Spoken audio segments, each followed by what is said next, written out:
جب غزوہ احد ہوا، غزوہ احد کے اندر حضرت طلحہ بن عبید اللہ رضی اللہ تعالی عنہ نبی پاک علیہ السلام کا دفاع کرنے لگے۔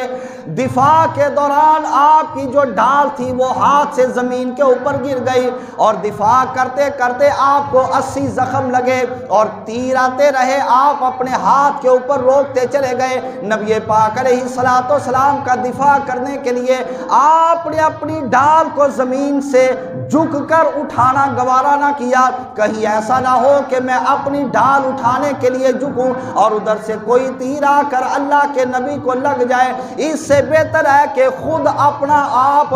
اس طرح نبی پاک علیہ السلام کے اوپر جھکا دیا اور آقا دو جہاں علیہ السلام کا دفاع کرنا شروع کر دیا، اور تیروں کو اپنے ہاتھ پر روکتے چلے گئے، اور جب آپ کا بازو شل ہو گیا، آپ کا بازو زخمی ہو کر شل ہو گیا، ختم ہو گیا، نبی پاک علیہ السلام کے دفاع کے اندر اپنے بازو کو قربان کر دیا، اور قربان جائیں صحابہ کرام کی محبت مصطفیٰ کے، صحابہ کرام حضرت طلحہ بن عبید اللہ کے اس شل ہونے والے ہاتھ کو آ کر چوما کرتے تھے اور اس کی زیارت کیا کرتے تھے۔ جب ان سے پوچھا گیا اس ہاتھ کی زیارت کیوں کرتے ہو، اس ہاتھ کو آ کر بوسے کیوں دیتے ہو، اس کو آ کر کیوں چومتے ہو،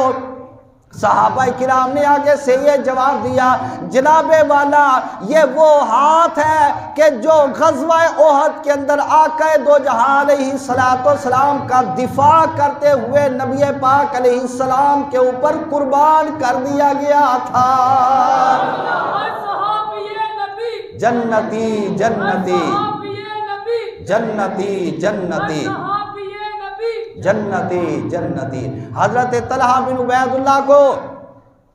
دوران دفاع ایک تیر آ کر سر کے اندر لگا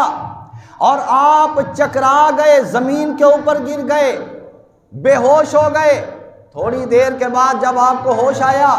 صحابہ کرام نے پوچھا ہے طلحہ بن عبید اللہ سناؤ خیریت سے ہو، طبیعت تو ٹھیک ہے، کوئی پریشانی مسئلہ تو نہیں؟ کہنے لگے جناب والا مجھ سے سوال نہ کرو کہ کیسی طبیعت ہے، کوئی پریشانی تو نہیں، پہلے مجھ کو یہ بتاؤ میرے آقا و مولا کا کیا حال ہے، مجھ کو یہ بتاؤ میرے آقا و مولا کا کیا حال ہے۔ اگر محبوب خدا صلی اللہ علیہ وسلم خیریت کے ساتھ ہے تو ان کے ہوتے ہوئے مجھ کو اپنی کسی تکلیف کی ذرہ برابر پرواہ نہیں ہے، حبیب خدا کے ہوتے ہوئے مجھے کسی زخم کی ذرہ برابر پرواہ نہیں ہے، محبوب خدا کے ہوتے ہوئے مجھے اپنی کسی چیز کی ذرہ برابر کوئی بھی پرواہ نہیں ہے۔ اگر اللہ تعالیٰ کے نبی سلامت ہے تو خدا کی عزت کی قسم میرا سارا کچھ سلامت ہے۔ اور آپ نے یہ بات اس واسطے کی کہ جو غلام مصطفیٰ اور عاشق مصطفیٰ ہوتا ہے اس کا عقیدہ یہ ہوتا ہے، عقیدہ سننے سے پہلے ذرا ایک بار زور سے کہہ دیں، اونچی آواز کے ساتھ کہہ دیں، عاشق اور غلام مصطفیٰ کا یہ عقیدہ ہوتا ہے، ان کا تو یہ عقیدہ ہوتا ہے کہ نبی کریم صلی اللہ تعالیٰ علیہ وسلم کا شہر مدینہ ہو، وہاں پر میرا سودا ہو جائے، مجھ کو بیچ دیا جائے۔ اے عاشق مصطفیٰ آپ کا سودا کتنے پیسوں کے عوض کیا جائے، آپ کا سودا کتنوں پیسوں کے عوض ہو، کتنے سوندے چاندی درم و دینار کے بدلے آپ کو بیچا جائے۔ فرمایا نانا غلام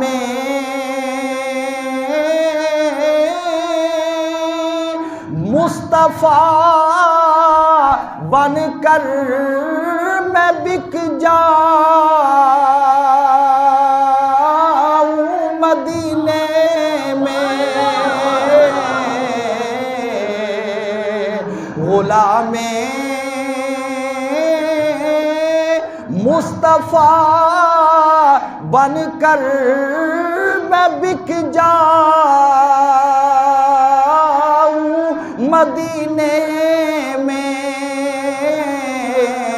جناب والا بکنا تو آپ نے ہے ہی، یہ بتاؤ کہ آپ کا سودا کتنے پیسوں سونے چاندی کے عوض ہو۔ فرمایا نانا پیسے نہیں، سونا چاندی نہیں، تو پھر آپ بکیں گے کس کے عوض؟ فرمایا محمدی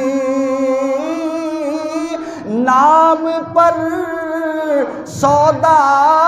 سرے بازار